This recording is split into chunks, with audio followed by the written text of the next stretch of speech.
ஊடகத்துறை அனைவருக்கும் எங்கள் அகில இந்திய கட்டுமான அமைப்பு சாரா தொழிலாளர் நல சங்கம் மற்றும் அனைத்து தொழிலாளர் முன்னேற்ற கழகத்தின் சார்பில் மனமார்ந்த நன்றிய வணக்கத்தை தெரிவித்துக் கொள்கிறோம். இன்றைக்கு நாடெங்கும் தேர்தல் திருவிழா நடைபெற்றுக் கொண்டிருக்கிறது. இந்த தேர்தலிலே பல்வேறு கட்சிகள் தேர்தல் அறிக்கை விட்டது, வாக்கு சேகரிக்கிறார்கள். ஆனால் இந்த கட்டுமான தொழிலாளிக்கு இந்த தேர்தல் அறிக்கையை தயாரிக்க இது போன்ற ஒரு கட்டடத்தை கட்டி கொடுத்த அந்த வீட்டில் உட்காந்து இந்த கட்டட தொழிலாளி பற்றி ஒரு வார்த்தை கூட குறிப்பில்லை. இது தமிழ்நாடு மட்டும் இல்லை, இந்திய திருநாட்டில் உள்ள 80% கட்டுமான அமைப்பு சாரா உடல் உழைப்பு தொழிலாளருக்கு மன வருத்தத்தை அளிக்கிறது. எங்களது தமிழ்நாடு, ஆந்திரா, கர்நாடகா, கேரளா, மத்திய பிரதேஷ், ராஜஸ்தான் போன்ற பகுதியிலே சொற்ப அளவில் அமைப்புகள் உள்ளது. அந்த தொழிலாளர்களும் எதுவுமே வரலைன்னு ஹிந்தியில் நம்மளோட தொடர்பு கொண்டு பேசுகிறாங்க. இந்த தமிழ்நாட்டில் உள்ள அனைத்து மாவட்டத்திலும் கட்டட தொழிலாளிக்காக இந்த அரசு என்ன செய்கிறது? தேர்தல் அறிக்கையில் யாருமே, எந்த கட்சியும், அது திராவிட முன்னேற்ற கழகமும் இருந்தாலும் அல்லது பிஜேபியாக இருந்தாலும், பிஜேபி தேர்தல் அறிக்கை வரலன்னு நினைக்கிறேன். அதுக்காக வெயிட் பண்ணோம், அதில் ஏதாவது இடம் பெறுதான்னு. இருப்பினும் கடந்த வாரத்தில் நமது மாண்புமிகு தமிழக முதல்வர் வேலூர் வந்தார், அதில் ஏதாவது பேசுவார் என்று பார்த்தோம். மாண்புமிகு பாரத பிரதமர் வந்தார், பேசுவார்னு பார்த்தோம். யாரும் இதை பற்றியும் பேசத்துக்கல. இந்த தொழிலாளின்னா அவ்வளோ தீண்டத்தகாதவன். எனக்கு ஒன்றும் புரியல. இந்த நாட்டையும் வீட்டையும் காட்டையும் மேட்டையும் உருவாக்கி இந்த நாடு வளர்ச்சிக்கு வல்லரசு நாடாகிறதுக்கு வெளிநாட்டிலேருந்து உள்நாட்டுக்கு வரானா அவன் எங்கே தங்குறான்? நான் கட்டின கட்டடத்தில் தங்குறான், லாட்ஜில் தங்குறான். ஆனால் அந்த தொழிலாளியினுடைய வாழ்வாதாரத்தை பற்றி யாருமே கொடுக்கல. அமைப்பு சாரா தொழிலாளி கிட்டத்தட்ட இந்த 80% மக்களுக்கு யாருமே கொடுக்கல. நான் கட்டுமான வாரியத்தில் மெம்பராக இருந்தோம், அதில் சில சட்டங்கள் சலுகைகள் வாங்கினோம். இன்றைக்கு இந்த வாரியத்தில் அமைப்பு சாரா ஓட்டுநரை வாரியத்திலும் மெம்பர் இருக்கிறோம். பென்ஷன் 6000 கோடி இருக்குது கட்டுமான தொழில் வாரியத்தில் மட்டும். அவ்வளோ பணம் இருந்தோம். அந்த வாரியத்தின் மூலம் அந்த தொழிலாளிக்கு வெறும் பிச்சை காசா 1000 ரூபாய் பென்ஷன் வழங்கப்படுகிறது. இந்த 1000 ரூபாய் கொண்டு ஒரு நாளைக்கு 3 தேநீர் குடிச்சாவே சரியா போச்சு. அதுக்கு மேலே அவன் டிஃபன் சாப்பிடணும், மருந்து வாங்கணும், மாத்திரை வாங்கணும், சாயங்காலம் கொஞ்சம் கடைக்கும் போகணும். ஏன்னா கற்றுக் கொடுத்தது அவங்க, நாம கற்றுக் கொடுக்கல. சும்மா இருந்தவங்கள கடையை கலந்து தமிழ்நாடு பூரா நாசம் ஆயிடுச்சு. அந்த நிதியை எடுத்து எதுவுமே பண்ண முடியல. அதனால தமிழ்நாட்டில் உள்ள அனைத்து மாவட்ட நிர்வாகிகளும் நேற்று உயர்மட்ட குழு கூடி பேசினோம். நம்ம அடுத்த கட்ட நிலை என்ன? நான் எங்களால் எல்லாம் தேர்தல் நிற்க முடியாது. நாங்கள் ஒரு கூலிக்கார், இந்த நாட்டுக்கு விசுவாசி, அரசியல்வாதிக்கு நாயாக தெரியும். அவங்க கண்ணுக்கு நாய் தான் நாங்கள், கூலிக்கார நாய்கள். அதனால எங்களை பற்றி யாரும் பேசல. இருந்தாலும் அந்த நாய் நன்றி உள்ளதா? கடந்த காலத்தில் உங்களுக்கெல்லாம் தெரிந்திருக்கும், 1982 புரட்சி தலைவர் உடல் உழைப்பு தொழிலாளர் சட்டம் கொண்டு வந்தார். அவர் மறையும் வரை அவருக்கு ஆதரவாக இருந்தோம். 1994 புரட்சி தலைவி அம்மா அவர்கள் சட்டம் கொண்டு வந்தார், கட்டுமான வாரியத்தை உருவாக்கினார். அவர் மறையும் வரை அவருக்கு உறுதுணையாக இருந்தோம். மாண்புமிகு டாக்டர் கலைஞர் அவர்கள் 2000 சட்டம் கொண்டு வந்தார் அமைப்பு சாராக்க, அதற்கும் உறுதுணையாக இருந்தோம். இப்போதும் இருக்கின்ற அரசுக்கு துணையாக இருக்கின்றோம். அவர்களிடத்திலே 5 பைசா, அது திராவிட முன்னேற்ற கழகமாக இருந்தாலும் சரி, அண்ணா திராவிட முன்னேற்ற கழகமாக இருந்தாலும் சரி, அது எம்எல்ஏ, எம்பி, உள்ளாட்சி, நகராட்சி, பேரூராட்சி அனைத்து தேர்தலில் அவர்களுக்கு வாக்களித்திருக்கிறோம். எங்கள் சொந்த செலவில் பிரச்சாரம் மேற்கொண்டிருக்கிறோம். உதாரணமாக இதை பாருங்க, இன்றைக்கு கூட நோட்டீஸ் வந்து விநாயக மண்டபம் நிறுத்திட்டோம். எல்லா மாவட்டத்தில் இருந்தோம். இந்த தொகுதி காட்பாடி தொகுதிக்கு போட்டோம்னா அரக்கோணம் தொகுதிக்கு அங்கேயும் அதுக்கும் வந்து அவங்க ஓட்டுக்காக கூட வரலைங்க வேட்பாளர். எந்த வேட்பாளரும் எந்த இதுவும் நாங்கள் ஒரு ஆளவே மதிக்கலை. அதுக்கு என்ன காரணம்னா இந்த நாட்டில் நல்லவனுக்கு காலம் இல்லை. ஒரு கொள்ளை பண்ண கொள்ளாச்சா உடனே பேப்பர் நியூஸ். இங்கே இருக்கிற நண்பர்கள் கூட கோச்சிக்காதீங்க. ஊடகத்தில் கூட எழுத மாட்டேங்கிறீங்க. அங்கே ஊடகத்தில் விவாத மேடை வச்சுக்கிறாரு ரவீந்திர துரைசாமி, டெல்லி கோபாலன், அப்புறம் வந்து இங்கே பாண்டு, சியாமு, மணி எல்லாரும் விவாதம் பார்க்குறேன். அந்த அந்த நிலை எங்களை பற்றி விவாதிக்கலை. இந்த ஊரில் இந்த ஜாதி அதிகம் இருக்குது, இந்த ஊரில் இந்த ஜாதி இருக்குதுன்றால கண்டி இந்த தொழிலாளர் இந்த பகுதியில் இருக்கிறான்னு சொல்ல முடியாது. நாடுங்க விரிஞ்சு கிடக்கிறோம். அப்போ இந்த நாடுங்க விரிக்கிற இந்த தொழிலாளிகளுக்காக எந்த விவாதம் மேடையும் இல்லை. ஊடகத்துறையும் இதில் இவங்க வாக்கு பெற்ற ஜெயிப்புன்னா அப்போ அவங்க நமக்காக அந்த தேர்தல் அறிக்கையில் கொடுத்துருப்பாங்க. ஆகவே கட்டுமான அமைப்பு சாரா தொழிலாளருக்கு தற்போது வழங்கப்பட்டு விடும். இன்றைக்கு தமிழக முதல்வர் நினைச்சா நாளைக்கு அறிவிக்கலாம், இன்றைக்கு அறிவிக்கலாம். பென்ஷன் 5000 கேட்டுக்கிறோம். குறைந்தபட்சம் ஒரு 3000 கொடுத்தா கூட அதுக்கு நாங்கள் வேலை செய்ய காத்திருக்கிறோம். தொழிலாளர் மந்திரி எங்கள் இடத்துல பேசினார். எங்கள் தொகுதிக்கு வானாடு வரத்துக்கு தயாராகி நோட்டீஸ் பண்ணோம். ஆனால் என்னுடைய மனசு இந்த மாவட்ட நிர்வாகம் கேட்குற கேள்விக்கு பதில் சொல்ல முடியாததுனால நாங்கள் பிரச்சாரத்தை நிறுத்தியிருக்கிறோம்.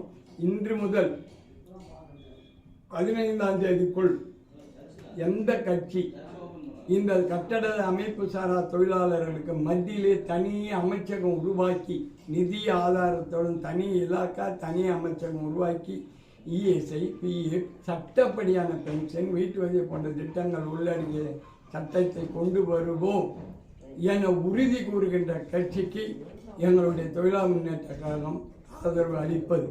அப்படி இன்னிலிருந்து 18ஆம் தேதி வரைக்கும் யாரும் முன் வரவில்லை என்றால் நாங்கள் தமிழ்நாட்டில் உள்ள பெருவாரியான தொழிற்சங்கங்கள் தேர்தலை புறக்கணிப்பது என்று முடிவெடுத்திருக்கிறோம்.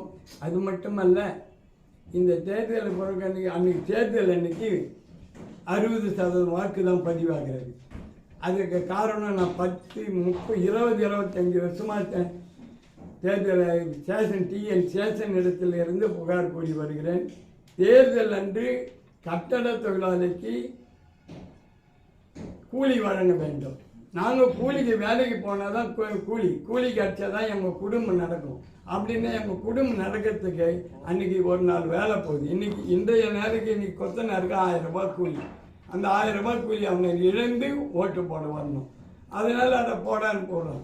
ஆகவே தேர்தல் கமிஷனுக்கு எங்களுடைய அமைப்பு செயலாளர் போய் லெட்டர் கொடுத்துட்டு வந்துக்கிறாரு. அப்பவும் அது இன்னும் பதில் வரல. அதுவே தேர்தல் கமிஷன் அன்றைய வாக்குப்பதிவு அன்றைக்கி இந்த தொழிலாளர்களை கட்டுமான தொழிலாளி மட்டும் இல்லை, அமைப்பு சாரா சவர தொழிலாளி, சலவை தொழிலாளி, தையல் தொழிலாளி, நெசவு தொழிலாளி, ரிக்ஷா தொழிலாளி, ஆட்டோ டாக்ஸி ஓட்டுறவங்க, இப்படி பல கோடி தமிழ்நாட்டில் குறைந்தபட்சம் நீ என்ன போட்டேன்னா 4 கோடிக்கு மேலே இந்த கட்டுமான அமைப்பு சாரா உடல் வைத்துள்ளனர். பல்வேறு கட்சியில் பல்வேறு ஜாதியில் பிரிந்திருக்கலாம். நமது முதல்வர் இடத்துல மோடி கேள்வி வைக்கிறார், இவர் ஜாதி வாரி கணக்கு எடுக்க தயாரா? அது கணக்கு எடுத்து நாட்டுக்கு என்ன வளர்ச்சி? நாங்களே ஜாதியே இல்லைன்ட்டுமே எப்போ மறந்தாச்சு. ஜாதி 2 ஒழின்னு சொல்லிட்டாங்க. இன்னைக்கு ஜாதி வாரி கணக்கு எடுக்கிறாங்க. அதையா அந்த தொழில் வாரிய கணக்கெடு. பத்திரிகையாளர் எவ்வளோ பேர் இருக்கிறாங்க நாடு எங்கோ, அங்கே பத்திரிகையாளருடைய பணி என்ன? இன்றைக்கி நாட்டு மக்களுக்கு இப்போ ஊடகத்துறை தான் மக்களுக்கு எடுத்துன்னு போய் சேர்க்குது. அவங்களுக்கு என்ன சட்டங்கள் செலுக்குது, நாங்கள் என்ன கொடுக்குறோன்னு சொல்லு. கட்டட தொழிலாளிக்கு என்ன சொல்லு, ஆட்டோ தொழிலாளிக்கு சொல்லு. இந்த நாடு வளர்ச்சி எதில் நடக்குது? ஒரு மூட்டை சிமெண்ட் விற்றா 30 ரூபாய் சிமெண்ட் ஒரு மூட்டைக்கு அரசு 90 ரூபாய் கிடைக்குது. 30% டேக்ஸ். 300 ரூபா மூட்டைக்கு 90 ரூபாய் அரசுக்கு லாபம். பெட்ரோலில் 30 ரூபா 40 ரூபா லாபம், டீசல் 30 ரூபா 40. இப்படி அனைத்து நாடும் வளர்வது. இந்த ரூபாய் அமைச்சருக்கு பண்டு இல்லை என்று சொல்கிறார்கள். ஜிஎஸ்டியின் வரி மூலம் பல்லாயிரம் கோடி நாட்டில் வசூலிக்கிறாங்க. அந்த ஜிஎஸ்டியில் 10% ஒதுக்கி இந்த கட்டுமான அமைப்பு சாரா தொழிலாளர்கள் அந்த நிதியை அதுக்கு ஒதுக்கி அந்த தொழிலாளருடைய வாழ்வாதாரத்தை உயர்த்த வேண்டும் என்பது எங்களுடைய கோரிக்கை. இது செவிகாது இந்த தபால் மோடி அவர்களுக்கும் அனுப்பியிருக்கிறேன். பல முறை நம்ம தமிழக முதல்வருக்கு அனுப்பியிருக்கிறோம், முன்னாள் முதல்வருக்கும் அனுப்பியிருக்கிறோம், மன்மோகன் சிங்குக்கும் அனுப்பியிருக்கிறோம். எங்களுடைய வேலை செய்துக்கிட்டே இருக்கிறோம். ஆனால் செவி சாய்த்தப்படில்லை. ஆகவே கடைசியாக இன்றைக்கு இந்த முடிவு எடுத்துக்கிறோம். இந்த 3 நாளைக்கு யார் எங்களுக்கு எதிர்க்க யார் ராமன் ஆண்டான்னா ராமன் ஆண்டான்னா எங்களுக்கு யார் நல்லது செய்கிறாங்களோ அவங்க பின்னால் போகிறோம். இதே போன்று ஈரோடு இடைத்தேர்தலில் அந்த தொகுதியில் போய் ஒரு வாரம் நின்று அவருக்கு ஜெயிக்க வைக்கிறோம். 50 பைசா வாங்கினாங்க. எங்கள் சொந்த செலவில் தொழிற்சங்க நாங்கள் ரூம் போட்டோம். இதுமாரி உள்ளாட்சியில் போட்டிருக்காங்க, நோட்டீஸ் எடுக்க முடியல. தமிழ்நாடு பூரா 234 தொகுதிக்கு பிரச்சாரம் பண்ணோம். இப்போ 40 நாடாளுமன்றத்துக்கு இந்த நோட்டீஸ் போட்டோம். எல்லாம் இங்கங்கே நிறுத்தி சொல்லிட்டோம். நாளைக்கு உள்ள தமிழக முதல்வரோ அல்லது எதிர்கட்சி தலைவர் அவர்கிட்ட எதிர்கட்சி தலைவர் கடந்த 14 நாங்கள் அவங்களுக்கு முழு ஆதரவு கொடுத்தோம். 16 ஜெயலலிதா அம்மா அவர்கள் பென்ஷன் 1500 தேர்தல் அறிக்கையில் கொடுத்தாங்க. அந்த அறிக்கையை நம்பி 16 சட்டமன்ற தேர்தலில் வெற்றி பெற செய்தோம். ஆனால் துரதிருஷ்டவசமாக அம்மா அவர்கள் இறந்தார்கள். அப்போது அந்த இறந்த பிறகு எடப்பாடியார் வந்த பிறகு நான் பல முறை முயற்சி எடுத்தேன். வாரியத்தை தீர்மானம் நிறைவேற்றின 3000 கொடுக்கலான்னு பரிந்துரை செய்தேன். அதை அவர் வழங்காததுனால அந்த 21 நடைபெற்ற சட்டமன்றத்தில் அவருக்கு எதிராக செயல்பட்டோம். ஆகவே இன்று நடைபெறுகின்ற நீ எந்தெந்த காலத்தில் எவ்வளவுதான் பண்ணாலும் இந்த அமைப்பு சாரா தொழிலாளர் வாக்கு வங்கி யாருக்கு போகிறதோ அவர்களே ஆட்சி அமைப்பார்கள், அவர்களுக்கு மெஜாரிட்டி கிடைக்கும். ஆகவே அனைவரும் முதற்கட்டமாக நமது தமிழக முதல்வருக்கு, ஏன்னா அவர் நினைச்சா நாளைக்கு காத்தால பென்ஷன் கொடுக்கலாம், அவர் நினைச்சா அந்த இது கொண்டு வரலாம். அறிக்கை முதல்ல டெல்லியில் தனி இலாக்கா கொடுக்குறேன்னு ஒரு தேர்தல் வாக்குறுதி ஒரு பிள்ளையார் சொல்லி போட்டோம். தமிழ்நாட்டில் பென்ஷன் 3000 கொடுக்கட்டும், நிபந்தனையற்ற ஆதரவு. எனக்கு 2 தொகுதி கொடு, இதுக்கு செலவு கொடு, எங்களுக்கு பைசா வேணும், எங்களுக்கு சட்டத்தை கொடு, அவ்வளோதான். இந்தியா திருநாட்டில் எந்த அரசியல் கட்சினா தொழிலாளிக்கு சட்டம் கொடு, இவனுக்கு இது கொடுன்னு கேள்வி. எனக்கு 2 எம்பி சீட்டு கொடு, எனக்கு மேல் சபை ஒன்று கொடு, நான் எங்களுக்கு மேல் சபையும் வேணாம், எம்பியும் வேணாம், பணமும் வேணாம், 10 பைசா வேணாம், நாங்கள் செலவு பண்ணி கூட அவங்களை ஜெயிக்க வைக்க. நீங்க சொல்றீங்க, நேற்று பொன்குமார் சொல்றாரு கட்டுமான தொழிலாளர்களுக்கு தேர்தல் முடிந்தவுடன் அனைத்து சலுகைகளும் அவரு தொழிலாளி வரல, அவர் சங்கத்தோட ஒரு இதுதானே. அதுதான் அவரு போல என்ன போல ஒரு சங்கத்துக்காரு வாரிய தலைவர் தானே, வாரி என்ன போல சங்க தலைவர் வாரிய தலைவர், அவரால் எதுவும் செய்ய முடியாது. இல்ல நேற்று அறிவிச்சாரு அவரு. ஏங்க இத்தனால அவர் 2 வருஷம் முடிஞ்சிச்சுங்க. அவர் என்ன பண்ணாரு, அவருக்கு என்ன 5000 வைக்கல கோரிக்கை, அவரு தீர்மானம் நிறைவேற்றி அனுப்பிச்சாரு. அங்கே டிமாண்ட் வையே நிதான் சேர்மன் எனக்கு நான் வாரிய உறுப்பினர், எனக்கு கட்டட தொழிலாளிக்கு அமைச்சர் சட்டம் கொடுக்கலாம், வாரிய உறுப்பினர் ரிசைன் பண்ணிடலாம், எனக்கு ஒன்றும் முக்கியம், தொழிலாளி தான் எனக்கு முக்கியம். அது சொல்லிட்டோம். அவர் தொழிற்சங்க தலைவர் தானே. இன்னைக்கு மணல் என்ன விலை விற்கிது, சிமெண்ட் என்ன விலை விற்கிது, கம்பி என்ன விலை விற்கிது, அந்த விலையை கட்டுப்படுத்துறதுக்கு யாரும் முன் வரல, அந்த தொழிலாளி பற்றி முன் வரல. ஆனால் மாறாக எதையோ சொல்கிறாங்க. என்னது இவங்களுக்குள்ள இவங்க அந்த இவங்க இந்த கொள்ளாட்சியத்தை பற்றி பேசிட்டு போகிறாங்களா கண்டி. எங்கேயாவது 100 நாள் வேலை 200 நாள் ஆக்கிறன்னு ஒரு அறிக்கை வந்துருக்குது ஆளுங்கட்சி. இது அதுக்கு அந்த தேசிய உறவு வேலையில் இவங்க இந்த தொழிலாளி சொன்னாங்களா கண்டி, நான் தொழிற்சங்கவாதி ரைட்டு. ஆனால் விவசாயியை பற்றி கவலைப்பட்டாங்களா யாரும்? எந்த அரசாவது எந்த கட்சியாவது விவசாய தொழிலுக்கு ஆளுக்கு அடிக்கல சார். 400 ரூபாய் 300 ரூபாய் கூலி, அவன் வேலைக்கு 6 நாள் கேட்கலாம். இந்த அண்ணன் இந்த 100 நாள் வேலை அவ்வளோ ஈஸியாகுது. ஆகவே இதையெல்லாம் தயவு செய்து அரசுகள் கவனித்து, நாங்கள் எந்த கட்சி ஜாதி சாராத மதத்தை சாராத ஒன்று எங்கள் ஜாதி ஒன்றியங்கள் நீதி உழைக்கிற மக்கள் யாரும் ஒரு அந்த கோட்பாடு தாரக மந்திரத்தின் அடிப்படையில் ஜாதி கட்சி மத கட்சி எல்லாம் எங்களோட இல்லை. எல்லாரும் தொழிலாளி, எந்த தொழில் செய்தாலும் தொழிலாளி. அவருடைய வாழ்வாதாரத்தை உயர்த்த தான் இந்த அமைப்பு இருக்கிறது. ஆட்சியாளர்களோ ஆள வர என்ற ஆசை துடிப்பவர்களும் எங்களுக்காக குரல் கொடுத்தா எங்கள் வாக்கு நீங்கள் இப்போ தேர்தல் செலவு பண்ணி கோடி கோடியாக சுற்றுறாங்க. யாரும் சுத்தத்தால் உக்காந்த இடத்துல அறிக்கை விட்டா 80% தொழிலாளி ஓட்டு அங்கேயே போட்டு அங்கேயே வேலை முடியும். இது இந்த அரசுக்கு தெரியப்படுத்த வேண்டியது. தயவு செய்து இந்த ஊடகத்துறை மூலம் நீங்கள் இதை வெளி கொண்டு வந்தால் எதிர்காலத்தில் நாங்கள் நன்றியோடு. ஒரு காலத்தில் இந்த ஊடகத்துறைக்கு 1997 நான் பேசியிருக்கிறேன். இந்த ஊடகம் அப்போதெல்லாம் உங்களுக்கு அந்த இதுவே கிடையாது, சலுகை. கட்டட தொழிலாளி உள்ளது போல இவர்கள் அமைப்பு சாரா தொழிலாளிகள். எனக்கு முன்ன ஒருத்தர் சொன்ன நண்பர் என்னை மறந்துட்டுன்னு மறக்கலை. நீங்களும் எங்கள் தாய்க்கு தான் உழைக்காது. நன்றி, வணக்கம்.